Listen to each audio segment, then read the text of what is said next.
Para quienes no conocen a mi amiga Beatriz Quiñones, ella es doctora en Ciencias de la Información y de la Comunicación, voy a decir bien, de París 8. Es profesora asociada de la Universidad Nacional de Colombia, y además es adscrita, como decía hace un momento, al Instituto de Estudios en Comunicación y Cultura de esa universidad.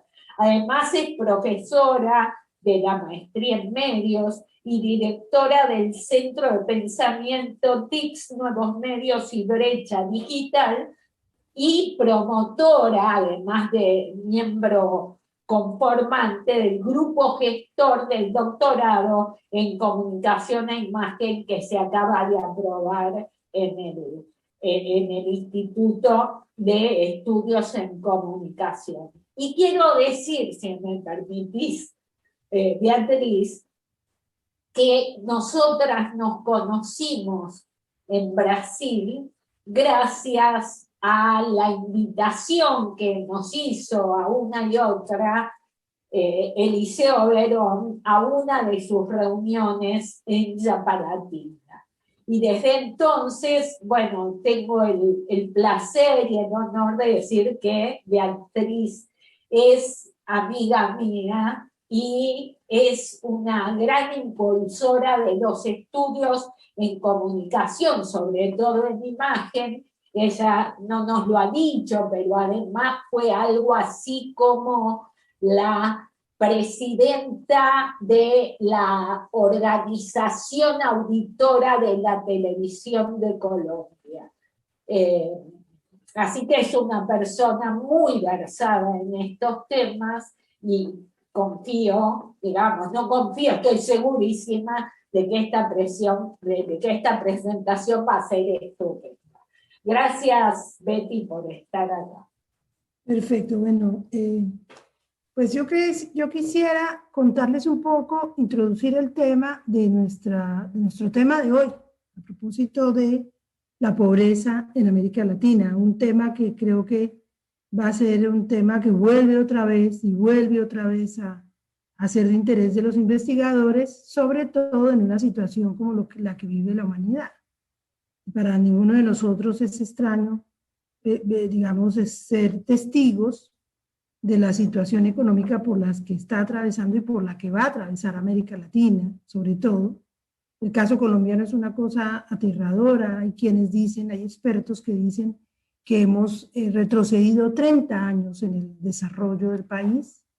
Estamos, por ejemplo, en Bogotá con un desempleo del 25%, confinados, obviamente también. Yo en este momento estoy en Estados Unidos porque tuve la opción de venir y me hice vacunar hace un par de días, porque en nuestro país el proceso de vacunación está detenido. Bueno, las desigualdades pues hacen que no haya sido posible. Cuando hablo de desigualdades me refiero entre países, pues obviamente hay retrasos en la entrega de las vacunas y por lo tanto pues hasta ahora hemos terminado la fase 1, es decir, la fase de los mayores de 80 años y el personal médico de primera línea. Entonces, por eso estoy diciendo que por eso escogí este tema, porque cuando Silvia me preguntó si quería participar, pues había había distintos tipos de objetos de estudio que yo pensaba que podían ser pertinentes. Yo, digamos que en los últimos 5 años me he dedicado con mucho interés a lo que tiene que ver con los imaginarios de la representación mediática del narcotráfico, específicamente en la ficción televisiva. Pero me pareció que podía ser interesante volver al tema de la pobreza, a propósito que es un tema del que estamos hablando continuamente y sobre todo en la esfera mediática. Esta investigación surge como resultado de otra investigación, precisamente una investigación de una colega del instituto que se llama Neila Pardo, que ha trabajado con varios colegas argentinos y que en algún momento arrancó un proceso de investigación en red sobre el discurso de la pobreza, muy desde el punto de vista del análisis crítico del discurso. Y en algún momento me planteó la posibilidad de que yo quisiese, porque formábamos parte, en ese momento formábamos parte del mismo grupo de investigación, ella en análisis del discurso y yo trabajaba imaginarios sociales. Entonces me dijo, ¿por qué no pensar en emprender un segundo capítulo del proceso desde la noción de imaginarios?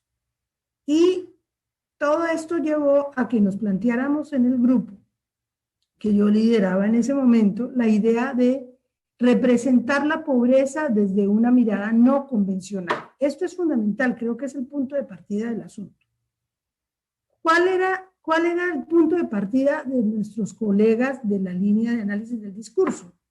Era que el núcleo de la representación de la pobreza era, específicamente en la prensa escrita colombiana, en el periodo que yo ya les voy a plantear nuestro corpus cuál era, que el núcleo central de la representación de la pobreza era la noción de carencia. Eso era clarísimo y desde allí se inició esta investigación. Cuando nosotros arrancamos a mirar el objeto, que era la pobreza en la prensa, empezamos a decir, bueno, pero aquí habría que pensar en la posibilidad, si se trata de un abordaje desde la estética, de que se pudiese representar la violencia desde una mirada no convencional, entendiendo la convención en términos de la representación, podríamos llamarla cristalizada de la pobreza, consolidada de la pobreza. Entonces, esto nos llevó a hacer una revisión, es decir, posicionarnos desde un punto de vista distinto. Y allí esto me permite ingresar a lo que desde mi punto de vista sería el posicionamiento de la investigación. ¿Cuál era el posicionamiento de nuestro grupo? El posicionamiento de nuestro grupo era precisamente ese. Vamos a movernos para tratar de distanciarnos de lo convencional. Y para movernos, vamos a intentar hacer una aproximación distinta. Para esto dijimos, no solamente queremos hacer una aproximación desde el punto de vista metodológico investigativo, sino también desde el punto de vista formal. De allí que desde el principio de la investigación nosotros arrancamos a trabajar con fotógrafos, es decir, con la especialización en fotografía de la universidad, con muchachos muy jóvenes, a los cuales empezamos a vincular a talleres sobre el tema y empezamos a ponerles el reto. Bueno, si ustedes quisieran fotografiar la pobreza, ¿cómo lo harían? Distanciándose de lo convencional, que es lo que vamos a desarrollar ahorita. Entonces, empezamos a revisar también un poco en diálogo con Neila, es decir, con nuestras colegas que hacían análisis del discurso, y dijimos, bueno, vamos a trabajar el mismo corpus. El corpus de investigación de la investigación sobre la pobreza que realizó el IECO. Era un corpus en el cual lo que se quería mirar era la fotografía no, sino la pobreza en la prensa escrita. Eso ya era fundamental, estamos hablando de representación mediática y el medio, en ese momento estábamos hablando de un medio tradicional, la prensa escrita, los dos principales periódicos colombianos que son El Tiempo y El Espectador, y un periodo particular, porque acuérdense ustedes, para mí es fundamental, en la noción de imaginarios, la duración es fundamental, porque se plantea o se parte de la idea de que el imaginario se convierte, digamos, en modo de ver el mundo, por decirlo de alguna forma, en la medida en que se sostiene, digamos, en la forma, digamos, en la vida de la persona, del ciudadano, por llamarlo de alguna forma. Entonces, nosotros decidimos que íbamos a trabajar la prensa escrita, la pobreza en prensa escrita de los dos principales periódicos del país en un periodo que fue entre 1991 y el 2005. Esto es fundamental porque ustedes saben que desde la perspectiva que nosotros hacemos investigación en medios, el corpus es fundamental, definir el material. Allí me parece estar escuchando a Matelar, que fue mi director de tesis, cuando decía, bueno, perfecto, pero si usted quiere hacer un trabajo sobre medios, tiene que hacerlo desde el material, es decir, el material es el que habla. Este no es un asunto de especulación ni de hacernos una idea sobre algo, sino aquí se trata de observar el material Y allí la observación, que es otro elemento fundamental del trabajo, es una observación de segundo orden siguiendo a Luhmann. Es decir, nosotros observamos la forma como nosotros observan. Y en ese orden de ideas lo que íbamos a hacer era observar la representación de la pobreza desde el punto de vista de los dos periódicos más importantes del país. El periodo, ¿por qué fue 1991-2005? Porque en 1991 Colombia reformó su constitución. Ustedes seguramente los que conocen el país de pronto hayan tenido alguna información allí, pero en 1991 los colombianos sacamos adelante un proceso de paz, otra vez, ¿no? Un proceso de paz, en este caso era una firma de paz con el M-19, que era un movimiento de guerrilla urbana en Colombia, y allí decidimos hacer una Asamblea Nacional Constituyente, y para nosotros ese 1991 es fundamental porque allí se define al país como un Estado social de derecho, y en esa medida, dentro de los objetivos del Estado social de derecho también está garantizarle la vida a los ciudadanos. Por lo tanto, allí la pobreza es fundamental, es decir, entre comillas, erradicar la pobreza. Entonces dijimos 1991 y fuimos hasta 2005, porque ustedes recuerdan que en el 2000 se firmaron los objetivos del milenio, donde la erradicación de la pobreza era uno de esos objetivos, solo que Colombia firmó, o sea, suscribió esa declaración en el 2005. Era otro hito en términos histórico-políticos, económicos, fundamental para nosotros, y por lo tanto decidimos trabajar 1991-2005. Dirán ustedes, un periodo muy grande, son muchos años, pero también esa es otra de las características del trabajo que hacemos cuando hablamos de observación sistemática del contenido de los medios, y es que se requiere, para que el corpus sea significativo, que realmente estemos revisando material que nos permita sacar conclusiones, evidenciar, digamos, aspectos o dimensiones del material que nos permita suficientemente representativos como para sacar conclusiones. Entonces, en el caso nuestro, me voy a distanciar, seguramente si a ustedes les parece, yo les puedo mandar después los títulos de los libros que se publicaron por esta red de investigadores en América Latina sobre la pobreza desde el análisis del discurso. Aquí yo me voy a centrar en el tipo de investigación que hicimos nosotros, que es una investigación en particular sobre la fotografía de la pobreza. Fíjense que no es sobre los textos periodísticos sobre la pobreza, sino definimos trabajar sobre la fotografía de la pobreza. Por muchas razones. Primero, porque nos interesa la imagen. Y segundo, porque otra colega nuestra, que se llama Zenaida Osorio, acababa de publicar un trabajo muy interesante alrededor de los usos periodísticos de la fotografía.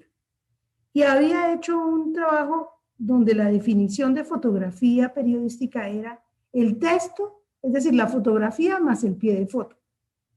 Entonces, conformamos el equipo, fueron varios estudiantes, y nosotros tomamos una decisión de tipo metodológico, y era que íbamos a revisar esos periódicos del 91 al 2005 en los archivos del Tiempo y del Espectador, y cuando al hojear el periódico encontrásemos la palabra pobreza, el fotógrafo se detenía y fotografiaba a su vez la fotografía que estuviera publicada, que haya sido publicada. Se imaginarán que el corpus, en términos de la cantidad de material, fue un corpus gigantesco. Sin embargo, pues en ese momento contamos con el apoyo suficiente para poder, y la financiación que fue de la misma universidad, para poder hacer esta revisión. Entonces, otro elemento fundamental, nosotros lo que hacíamos era, donde estuviese la palabra pobreza y hubiese una foto, esa página formaba parte del corpus. Aquí hago una precisión metodológica también interesante, porque nosotros, cuando hablo de nosotros me refiero a los investigadores que estamos en estos grupos, no creemos en vaciar el periódico, es decir, se mira el periódico, la página completa, ¿cierto? Luego se tomaba la foto de la página completa. Y luego lo que hacíamos era, yo cuando he tratado de plantear este tema para mis estudiantes, lo hago de una manera que sea lo más sencilla digamos, de seguir el procedimiento. Una vez fueron más de 30.000 fotografías. Una vez tuvimos ese acervo de fotografía, lo que hicimos fue empezar, por decirlo de una manera muy coloquial, a agruparlo por tipo de fotografía, sea por el protagonista de la foto, por el tema de la foto, siempre teniendo en cuenta que estábamos revisando, estábamos observando la fotografía más el pie de foto. ¿Qué encontramos? Voy avanzando. ¿Qué encontramos allí? Allí empezamos a encontrar algunas cosas que nos parecieron realmente muy significativas. Uno lo que dice es que uno evidencia, ¿no? Encuentra evidencias. Evidenciamos varias cosas. Evidenciamos, por ejemplo, que se repetían continuamente las mismas fotos. Estamos hablando de un periodo de casi 15 años, donde ustedes imaginarán, hubo muchos reporteros gráficos, personas distintas, con historias distintas, con formaciones distintas, obviamente con algunas particularidades, como por ejemplo, que en el caso del tiempo, el tiempo tiene un manual donde se define cómo se toma la foto, por ejemplo, ¿cierto? Este manual es muy sencillo, pero tiene algunas precisiones que son, creo yo, particulares. Les doy un ejemplo. Cuando hay una víctima, generalmente el manual exige que no solamente se pone el nombre de la víctima, sino se dice la víctima qué papel cumplía en la sociedad, cuál era su rol. Entonces, si hay una foto de una mujer, se dice mujer, no sé, Esperanza Gutiérrez, madre de familia de tantos años, con el ánimo de tratar de que nosotros los colombianos que hemos estado tantas décadas cercanos a la violencia, entendamos que una víctima es una persona, es un vecino, es un ser humano, ¿cierto? Entonces, ese tipo de manuales los tiene el periódico El Tiempo, los otros no, pero sin embargo, de todas maneras reconocíamos que las fotos habían sido tomadas por muchísimas personas. Obviamente, dentro de las fichas que íbamos diligenciando, se iba dando cuenta de ese tipo de cosas. ¿Quién es el reportero gráfico? Si es una foto de archivo, la foto es una foto de qué características, y empezamos a darnos cuenta, por ejemplo, de que se usaba continuamente, por ejemplo, fotos de archivo. Es decir, que el editor del periódico consideraba que cuando se hablaba de pobreza, se hablaba de unos asuntos concretos, casi siempre, y empezamos a mirar recurrencias, tópicos, a describir las fotografías. Yo, si quieren, Silvia, me comprometo que les mando la publicación que hicimos, donde aparecen muy claras las fichas, el tipo de ficha que hicimos, cómo se categorizó, etc. Pero para los fines de nuestra charla, porque me interesa mucho el diálogo que podamos tener, lo que empezamos a encontrar, y ya voy al tema, digamos, siguiendo esta metodología, lo que empezamos a encontrar era que durante los 15 años de observación habían unas recurrencias que coincidían precisamente, y esto fue muy interesante, con esa representación, con ese núcleo de la representación de la pobreza que habían evidenciado nuestras colegas que hacían análisis del discurso. Es decir, que la pobreza está conectada con la noción de carencia, ¿cierto? Pero ya revisando un poco más y tratando de hacer un proceso más contextualizado, una lectura detenida y contextualizada de las distintas fotografías y de los distintos momentos en que esas fotografías fueron tomadas, empezamos a darnos cuenta que era posible pensar en la pobreza de una manera distinta. Acuérdense que el reto era mirar la pobreza desde una mirada no convencional, ¿cierto?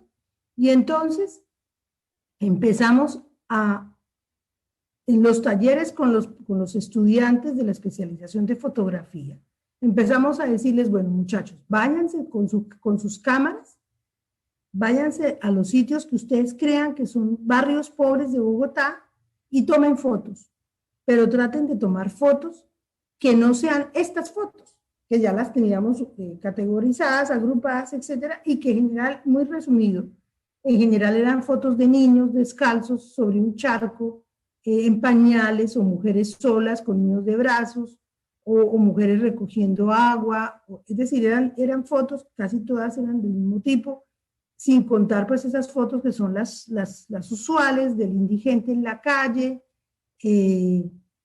o casi siempre eran en zonas geográficas del país típicas, el Chocó, o algunos municipios de la costa atlántica que son reconocidos porque tienen una situación casi que de indigencia. Pero encontramos algo que fue fundamental y que nos empezó a dar luces. Estoy hablando en el proceso de observación, y era que generalmente la pobreza está ligada a la noción de carencia, pero empezamos a ponernos a pensar que tal vez, mirando las fotos que tomaron nuestros estudiantes, que tal vez el problema de esas fotografías residía en que a la pobreza se le eliminaba, se la desposeía de la noción de dignidad. ¿Por qué? Porque mis estudiantes empezaron a ir a los barrios, empezaron a encontrar fotos maravillosas. ¿En qué sentido? No sé si ustedes en una foto típica que lo que pasa es que no tengo los archivos acá, pues porque no estoy en Bogotá en mi casa, pero se los puedo enviar. Por ejemplo, la persona que rompe el botellón del agua y allí siembra una planta, ¿sí? O el que construye con canecas de la basura una calecita para que los niños puedan jugar. Es decir, cómo la gente, a partir de lo que tiene, en condiciones muy difíciles, logra embellecer y enriquecer su vida. Es decir, tiene una postura frente a su situación digna. Y empezamos a darnos cuenta que no estábamos, que en las fotos que habíamos recogido desde el 91 hasta el 2005, no estaban fotografiando la pobreza, sino estaban fotografiando la miseria. En términos de que estaba despojada de la dignidad que tiene la carecer de algo también. Y eso nos condujo a empezar a buscar otras maneras desde el punto de vista, desde la dimensión económica, de mirar la pobreza. Allí nos encontramos, por ejemplo, con economistas iraníes como Majid Ramena. Yo por eso les voy a mandar el paper para que puedan hacerle seguimiento si les interesan a los autores.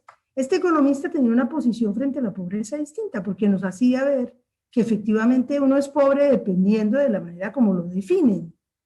Es decir, hay sociedades en las cuales, desde mi punto de vista occidental, yo soy pobre, pero para mí no lo soy.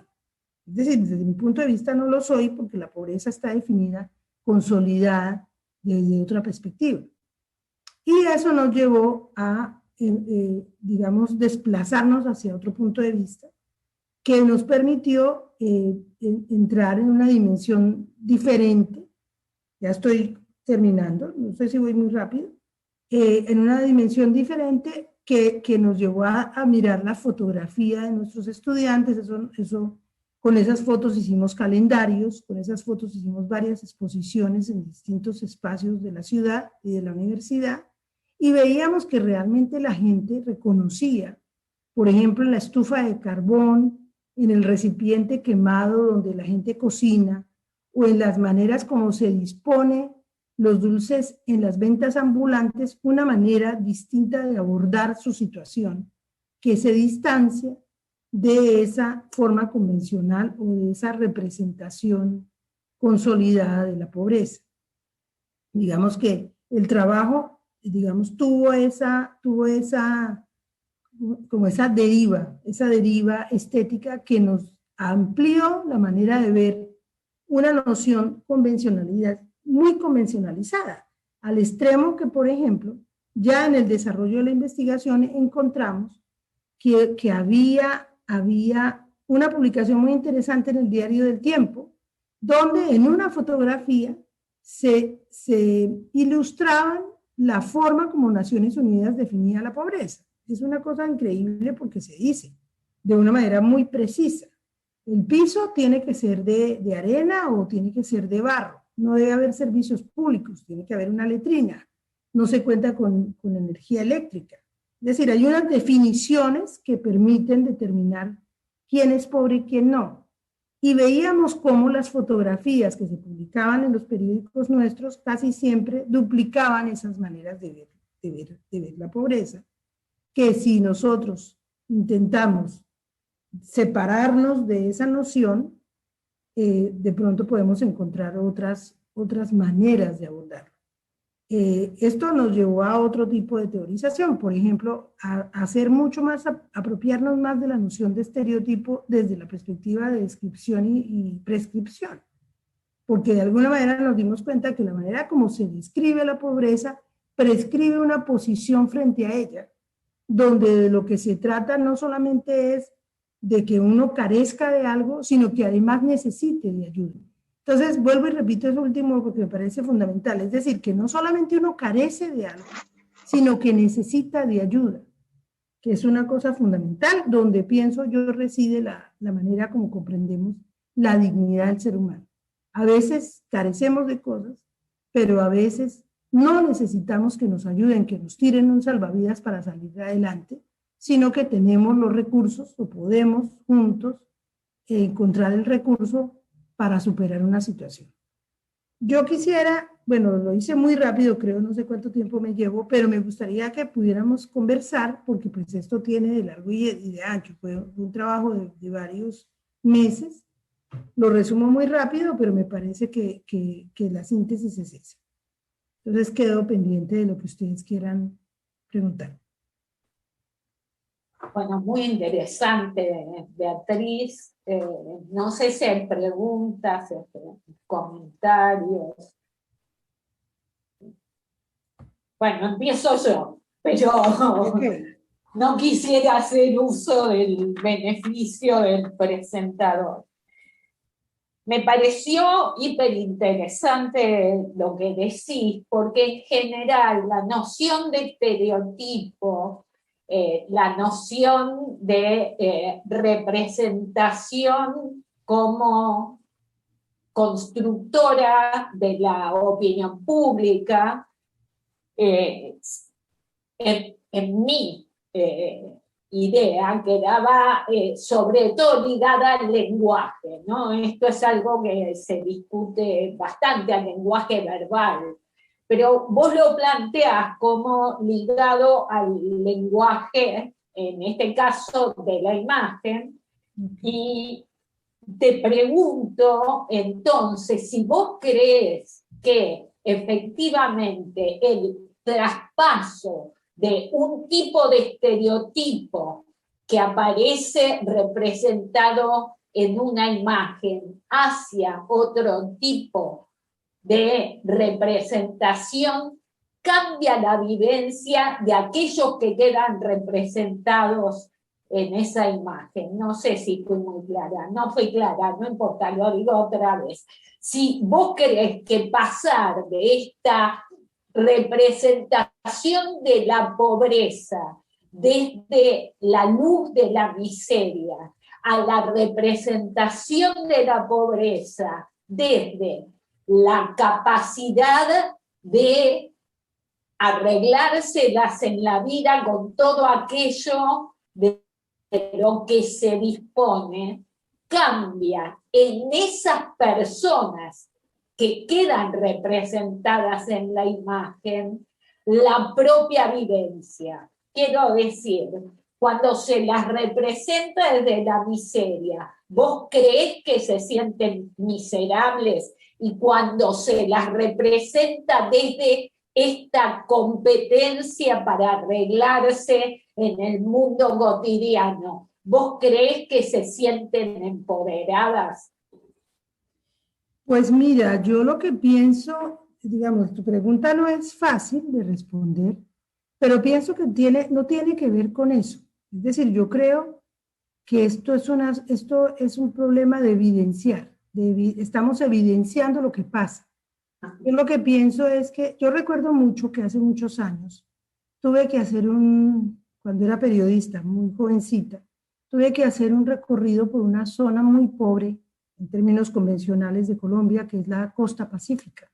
Es la zona más rica en recursos naturales, yo creo que del continente, pero la población de esos departamentos vive en extrema pobreza. Hace una semana el un sacerdote que es el presidente de la Comisión de la Verdad, porque ustedes saben que nosotros estamos en pleno proceso de paz y creamos una Comisión de la Verdad, fue a esa misma zona y nos sorprendieron con unas notas periodísticas donde el padre de Ru, que es como se llama, como es el apellido de este sacerdote, decía: colombianos, ¿cómo no nos da vergüenza tener poblaciones en el estado de pobreza en que está la gente de Buenaventura o del Chocó, del Pacífico colombiano, ¿cierto? Y cuando hablábamos de eso, me acordé precisamente de cuando yo hace por lo menos 20 años fui a esa misma zona y quise, porque era periodista, quise tomar unas imágenes para la televisión de las mujeres que vendían pescado al borde del río.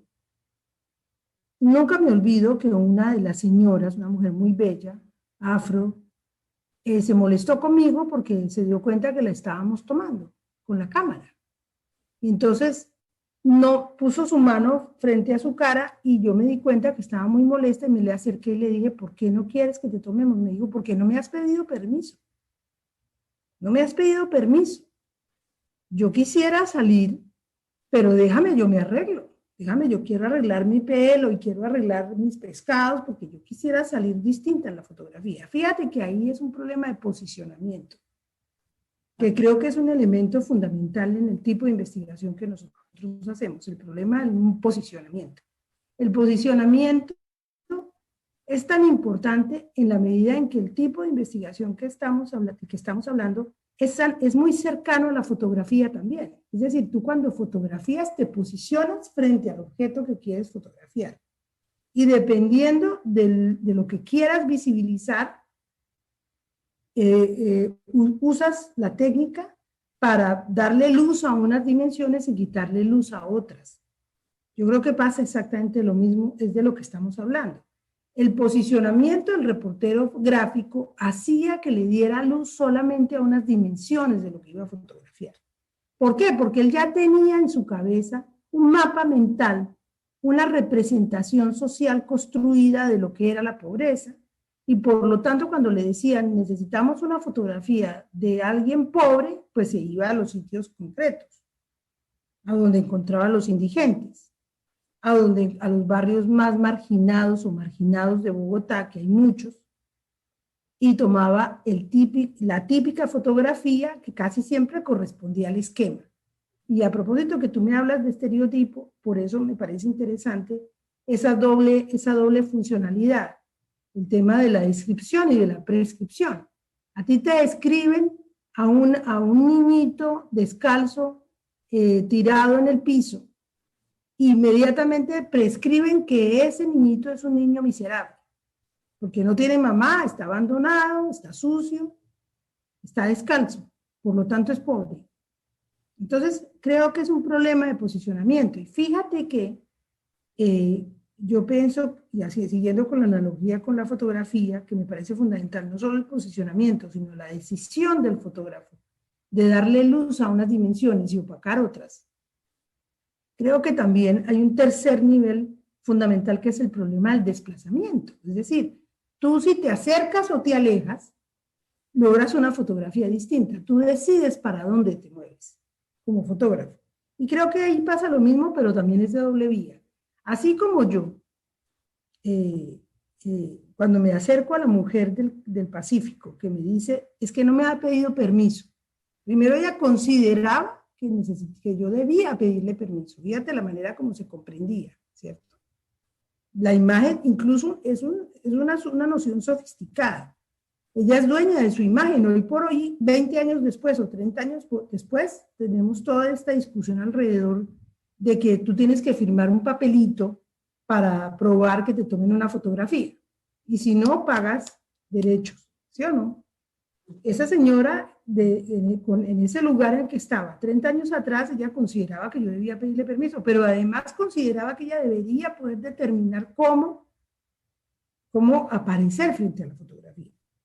Eso de un lado, pero del otro, la manera como yo me estaba aproximando a ella con la cámara, que fue lo que pasó con mis estudiantes. Mis estudiantes, al ponerles el reto de buscar otras dimensiones, es decir, darle luz a otras dimensiones, fotografiaron otras cosas.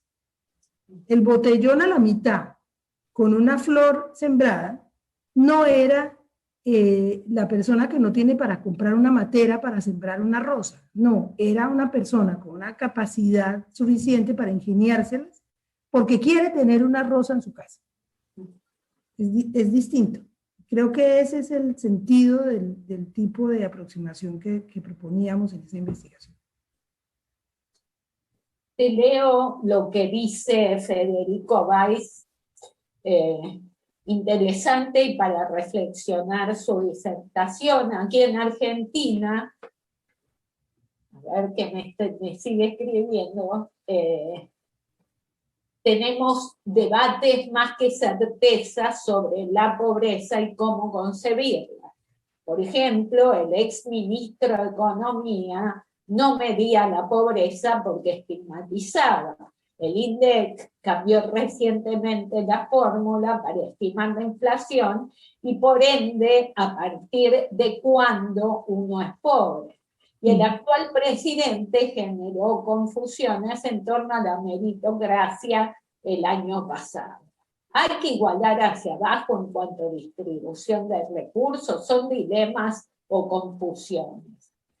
Y dice, finalmente deja el link a una entrevista del lunes en La Nación Más al argentino que era de clase baja y terminó como profesor en Oxford.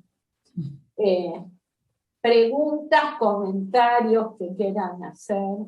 Pues fíjate, yo creo, porque me interesa mucho antes de lo que leíste, porque fíjate que encontramos también allí, digamos, el sentido de este tipo de investigación. Es decir, el problema, la aproximación a la representación mediática tiene sentido en la medida, desde mi punto de vista, en que, según Ledru, y estoy de acuerdo con él, suscribo eso, la función principal de los medios es fijar los imaginarios. La función fijadora es fundamental, y esto a partir de estrategias como la reiteración o la naturalización. Ustedes que son analistas del discurso algunos, pues me estarán de acuerdo conmigo. Entonces, cuando continuamente, como logramos nosotros establecer, o más bien evidenciar en esta observación sistemática que hicimos de las fotos de la pobreza durante 15 años, efectivamente la fotografía se reitera todo el tiempo. Es decir, es la misma manera de representar el fenómeno. Y esto tiene sentido en la medida en que de alguna manera se está determinando la manera como lo definimos. Y lo que está diciendo la persona que escribió tiene consecuencias en la vida, que creo que es una de las cosas fundamentales del trabajo que hacemos como investigadores. El problema es que tiene consecuencias en la vida. Nosotros todo el tiempo en Colombia, por ejemplo, hablamos de erradicar la pobreza. Elegimos presidentes de la República porque prometen erradicar la pobreza. Hoy por hoy en Colombia hay una gran controversia porque el ministro de Hacienda, que está proponiendo en plena pandemia una reforma tributaria, está diciendo que se debe poner impuestos a las pensiones.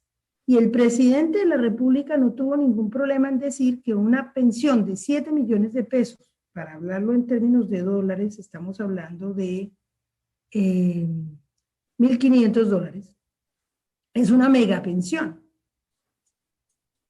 Entonces uno dice, carambas, pero esta gente ¿de dónde vive? ¿En qué país vive? ¿Cierto?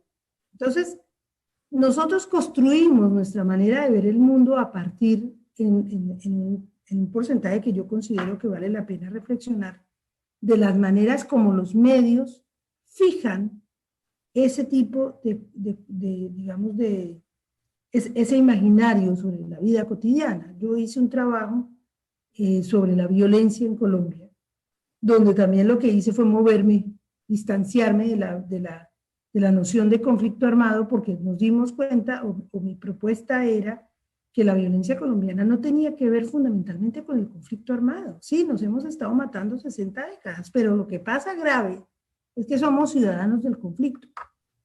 Es decir, cada colombiano está traumado, está o es distinto porque hemos tenido que vivir en una situación extrema. Y como diría Grossman, cuando es el tema de la metáfora del gato y el ratón, cuando el ratón ve que el gato se aproxima, se estrechan su capacidad neurológica. Yo siento lo mismo.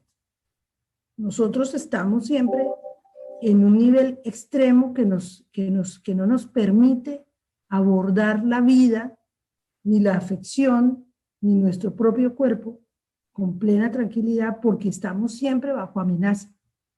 Esas cosas es necesario plantearlas, y en el caso de lo que nosotros hacemos, el material para hacerlo es, como el caso del libro que estamos mirando, la representación mediática.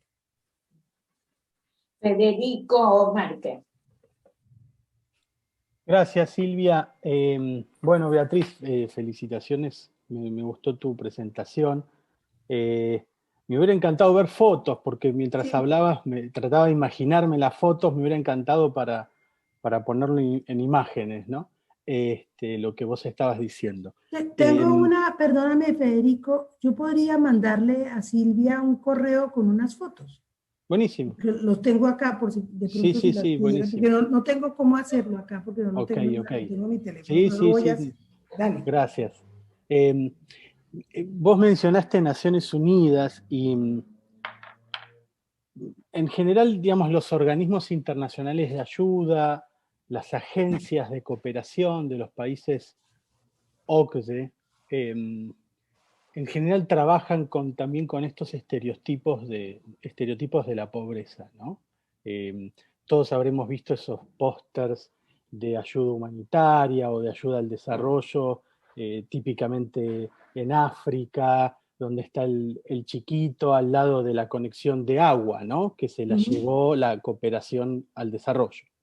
Y hace unos años una ONG muy crítica de los estereotipos acerca del desarrollo, desarrolló un documental muy irónico que se llamaba Africa for Norway, África por Noruega. Y el documental mostraba a los noruegos con mucho frío, ahí en los fiordos, una señora que se resbalaba en el hielo, decían, entonces estaba el board de africano diciendo, bueno, esta gente tiene mucho frío, y nosotros tenemos mucho sol y tenemos mucha capacidad de ayudar a los noruegos. Entonces, bueno, graban un disco, hay todos los músicos africanos cantando "es momento de dar una mano, de ser solidarios", y básicamente la campaña consistía en recaudar fondos para llevar radiadores, estufas a Noruega, porque en Noruega hace frío. Entonces, claro, mostrando cómo esta idea de si lo único que conozco de un país es que hace mucho frío, y la gente tiene frío, me quedo con eso, ¿no? Entonces, bueno, de ahí venía la ironía.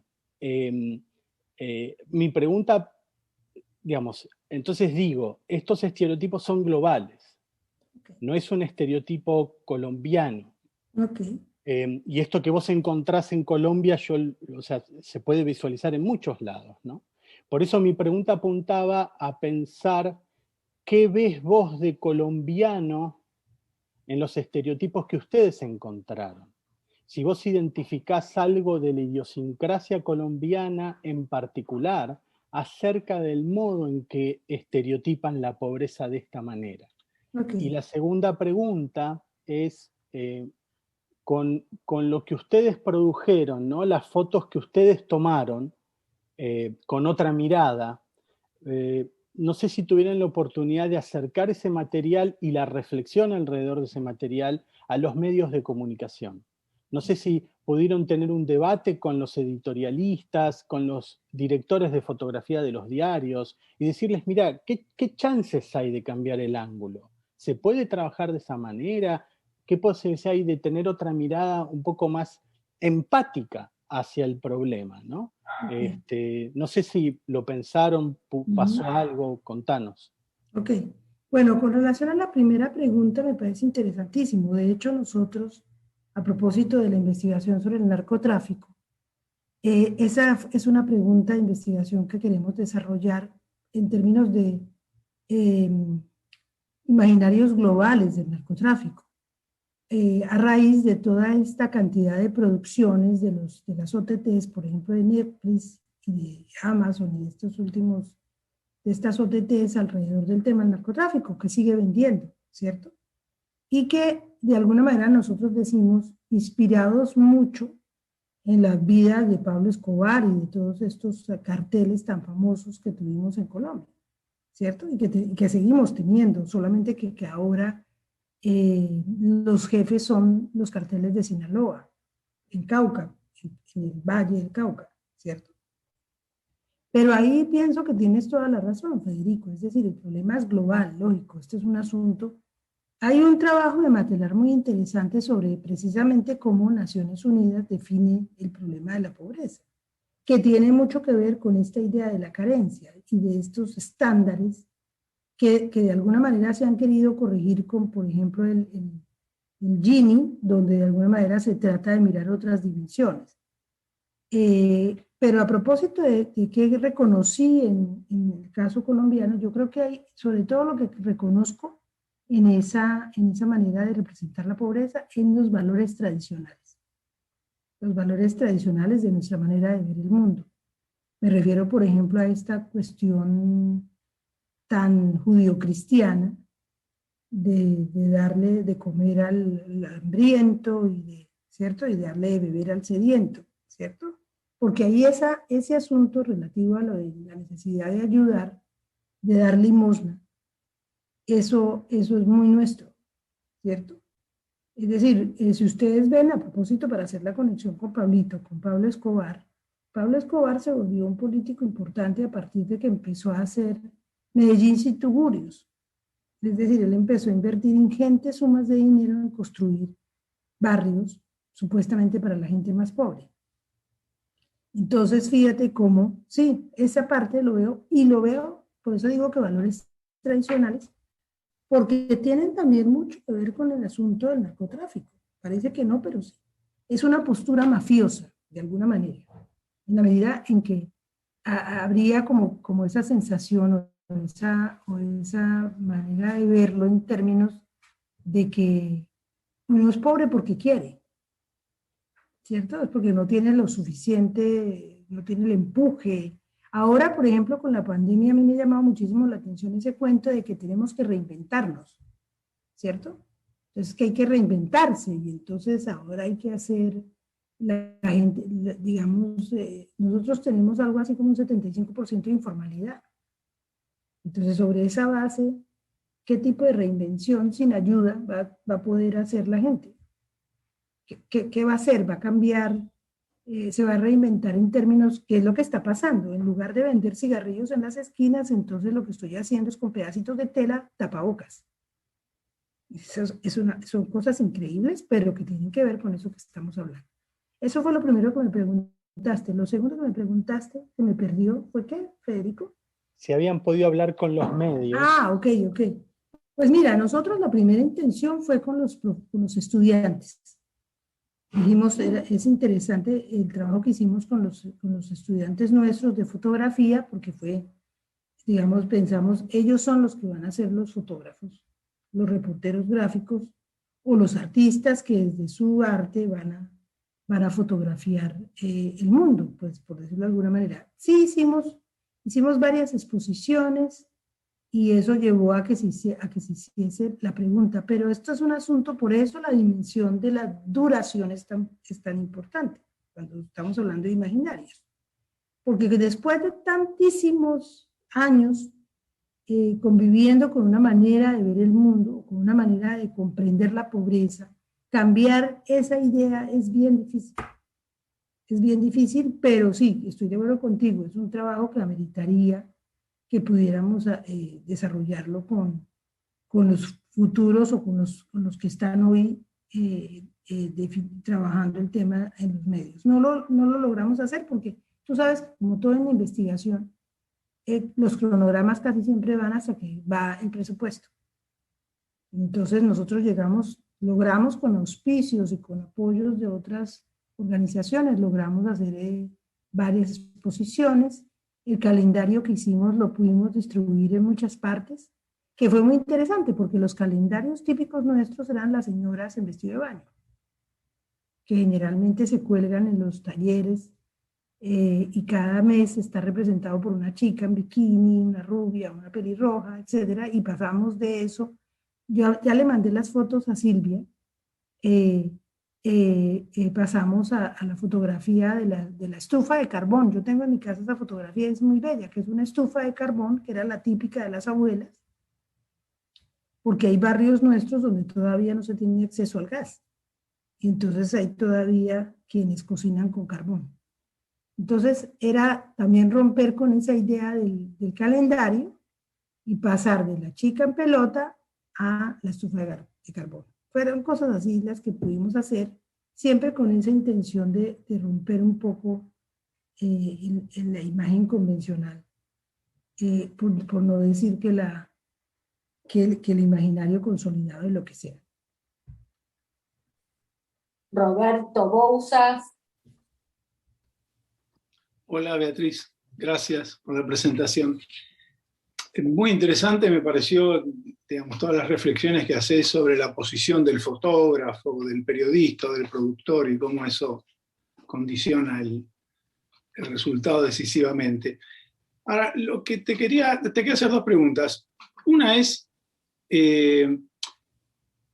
si hay alguna correspondencia entre la imagen y el contenido de las notas, ¿no? Porque hay dos hipótesis, o que las imágenes estaban puestas ahí de manera puramente burocrática, independientemente del contenido de las notas, es decir, de la manera en que se abordaba en la prensa el tema de la pobreza, o había una correspondencia entre el contenido de la nota y lo que la imagen trataba de representar. Entonces lo que encontraron es que en las imágenes había, digamos, una repetición de una visión estereotipada de la pobreza. La pregunta es, esa visión estereotipada que aparecía en las imágenes, ¿tenía correspondencia con el contenido de las notas o era algo absolutamente aleatorio? Porque, digamos, si el contenido de las notas estuviera reproduciendo ese aspecto más estereotipado de la pobreza o problemático, si se quiere, entonces que las fotografías representaran a esa dimensión no sería un problema. Habría una correspondencia entre lo que la imagen trata de mostrar y el contenido de lo que la prensa quiere transmitir. Entonces, no sé, si miraron esa sincronía, si esa sincronía existía o si ese fue un tema que no miraron solamente las imágenes. Ok, bueno. La segunda, que no sé, es una pregunta, me encantaría que tuviera una respuesta, pero esta idea del estereotipo de la pobreza, ¿no? Es, digamos, sin duda es una idea muy atractiva, pero también es cierto que junto con esta idea de estereotipo también hay otra idea práctica, operativa, que es la idea del indicador. Si vos querés intervenir, y sobre todo si se quiere intervenir a nivel agregado o internacional sobre dimensiones de la pobreza, necesariamente necesitas indicadores. Entonces ahí hay como una barrera, o como una barrera media nebulosa entre lo que es estereotipo y lo que es indicador. ¿Cómo resolver ese dilema que vos identificaste también? Perfecto, me parece súper interesante las dos cosas. Pues mira, en el primer caso hay que ser muy preciso. Nosotros lo que hicimos, como lo planteaba desde el principio, fue hacer una observación sistemática y una lectura detenida de lo que entendíamos como fotografía de la pobreza, es decir, la fotografía y el pie de foto, ¿cierto? Sin embargo, sí es evidente que como estábamos hermanados con otra investigación que sí hacía análisis del discurso, un momento en que nos tocamos, claro, empezamos a trabajar juntos, y efectivamente una de las evidencias que nos llamó mucho la atención es que efectivamente muchas de esas fotos son imágenes de archivo. Es decir, generalmente el editor cuando tiene que ilustrar un artículo o una nota sobre la pobreza, busca una foto de archivo que casi siempre reproduce la misma manera de ver la pobreza, ¿cierto? Eso fue realmente significativo. Y también lo que nos dimos cuenta es que hay poco trabajo colaborativo entre el periodista y el reportero gráfico. Es decir, muchas veces el periodista está realizando su nota y simplemente envía, estamos hablando del periódico tradicional, ¿no? Simplemente envía a un reportero y le dice, hermanito, necesito que me haga una fotografía sobre un barrio pobre. Punto. Y esto lo puedo conectar con la segunda pregunta, porque cuando tú hablas de indicador y cuando tú hablas de estereotipo, creo que son, digamos que también se acercan en dimensiones distintas, porque finalmente entendería yo que el indicador tiene y también tiene que ver con lo mediático, generalmente el indicador es presentado desde una perspectiva que por lo menos en Colombia, a propósito de los imaginarios de la ciencia, se considera que es un asunto técnico, y para nosotros lo técnico es legitimador, ¿cierto? Entonces es un indicador, y entonces cuando, por ejemplo, Federico hablaba, o creo que fue Silvia que decía que había habido, o la persona que intervino, que hay cambios, que por razones de decisiones de tipo político se decide cambiar los estándares estadísticos para medir una cosa a la otra, entonces simplemente desaparecen millones de pobres, que también es interesante, este asunto mágico, ¿no? Es decir, por razón de una decisión política, dejaron de ser pobres, que es lo que nos está pasando a nosotros en este momento con el cuentico de la reforma tributaria, donde finalmente ahora resultó que la clase media, que estamos en la clase media todos, ¿sí? Entonces podemos ponerle tributación a todo el mundo porque todos somos miembros de la clase media. O al revés, desde otra perspectiva, cuando hay decisiones de política social, donde nos hemos encontrado que hay gente, por ejemplo, en Bogotá, en zonas, en barrios de clase media, ahora sí, de Bogotá, donde la persona puede tener una casa muy grande, vivir en un barrio aparentemente de estrato 3 o 4 o 5. Aquí en Colombia tenemos este tema de la estratificación. Y resulta que la persona sencillamente está sin empleo hace un año y no tiene materialmente con qué comer y ha tenido que ir a los restaurantes donde están alimentando a la gente que se podría clasificar como indigente, pero sale de ahí para su casa, para una casa gigante en un barrio importante, pero entre comillas, por dignidad, no dice que lo está pasando mal. Entonces, fíjate que por eso y en el caso de investigación es tan importante definir con claridad el posicionamiento. Obviamente que a propósito de eso, nosotros estábamos ubicados en un lugar muy concreto. Es decir, esta investigación se hizo desde una postura muy concreta, también política, lógicamente. Y el ojo de nuestros estudiantes, pues son estudiantes de una universidad pública con una formación bien concreta, creo que era mucho más fino. Y por eso se lograron cosas mucho más interesantes.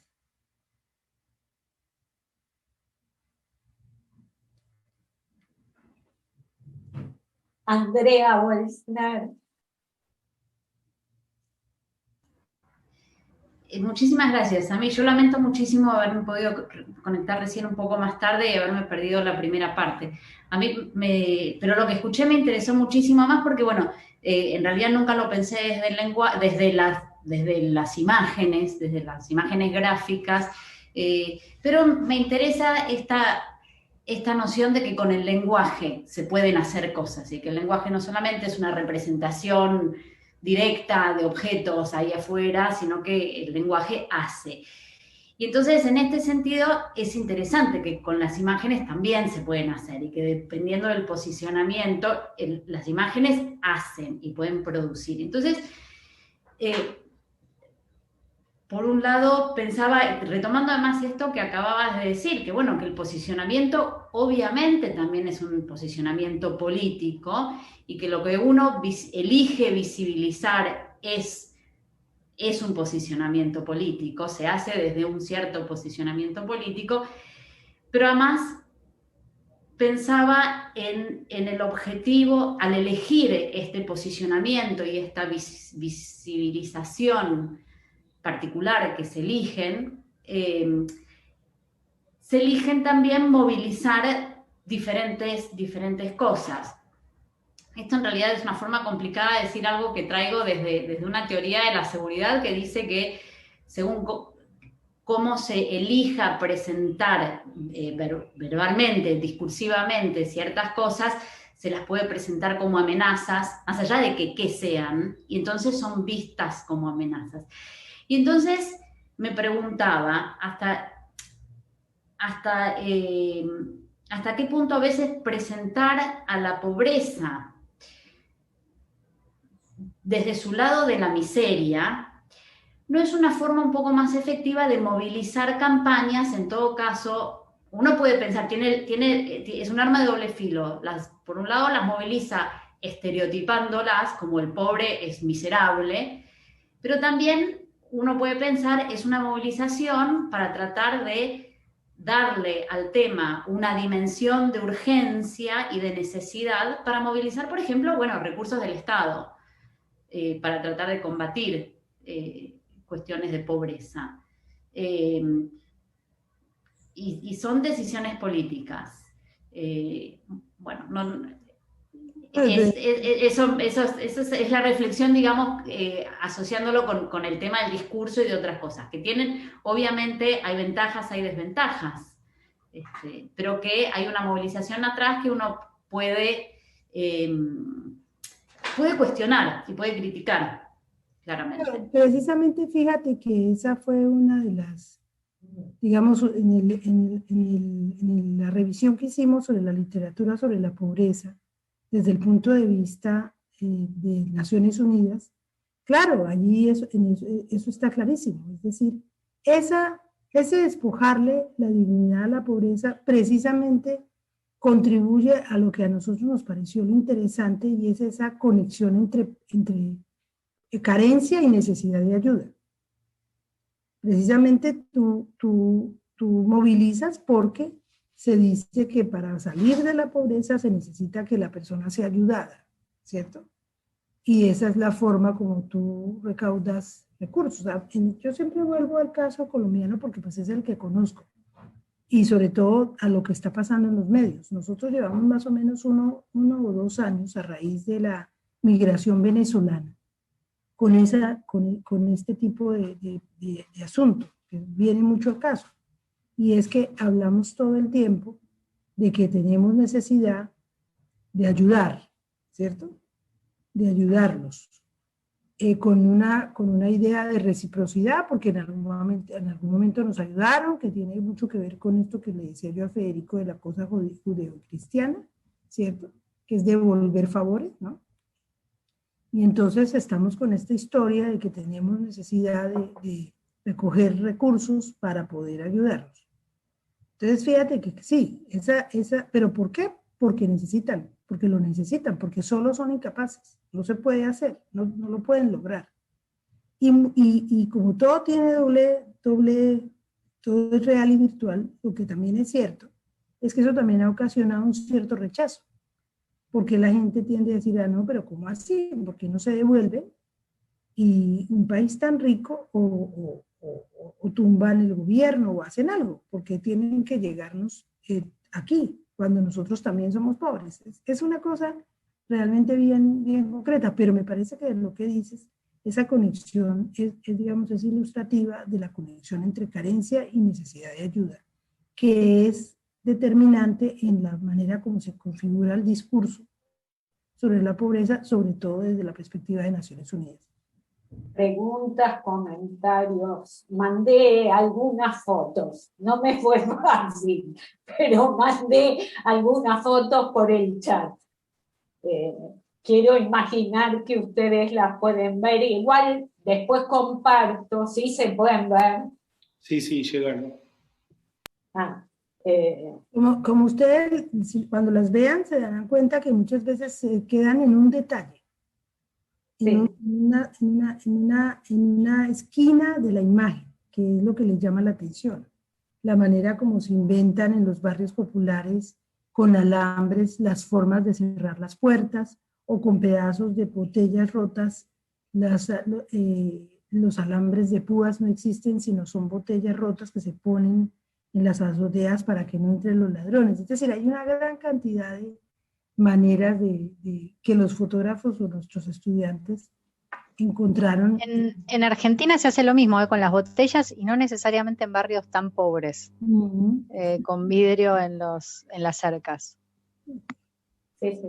Y me pareció interesante la foto que muestra la cantidad de cables que van a un poste y cómo tus estudiantes conciben que eso representa la pobreza, cuando aquí en Buenos Aires, en los barrios más caros, por ahí te encontrás con ese fenómeno, ¿no? También hay algo de local que está pintado en este encuadre distinto que le dan los estudiantes a la pobreza. Bueno, no sé si queda algo, si... Yo tengo un único comentario en base a estas fotos, que es que no hay gente. No. Yo creo que sí, tienes toda la razón. Y eso fue algo bien interesante, porque yo creo que una de las cosas que les impactaba a los muchachos era que siempre había gente. Cuando tú revisas las fotos, siempre hay gente. Solamente que es gente particular, ¿cierto? Yo recuerdo que esa foto no está allí, pero hubo quienes tomaron fotos de gente muy rica para ilustrar la pobreza. Sí, por ejemplo, te pongo un ejemplo. En los 80s, a finales de los 80s, cuando era tan fácil encontrar en los barrios de Medellín a lo que nosotros llamábamos los traquetos, que eran estos personajes que se volvieron millonarios como resultado del narcotráfico.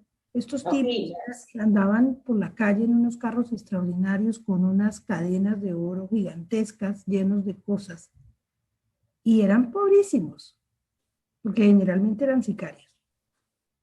Entonces hubo fotos también allí, pero creo que en general los muchachos optaron por mirar más otras cosas y trataron en lo posible de no fotografiar personas. Aunque hubo asuntos interesantes. El calendario nosotros lo llamamos a donde vayas hay tinto. Aquí en Colombia el tinto es café, ¿no? Le llamamos al café le llamamos tinto. Y los muchachos para entrar a las casas generalmente nos decían, siempre nos ofrecen tinto. Antes de poder tomar la foto de la estufa o de la olla o de lo que sea, porque la gente es muy afectiva, sobre todo en los barrios populares.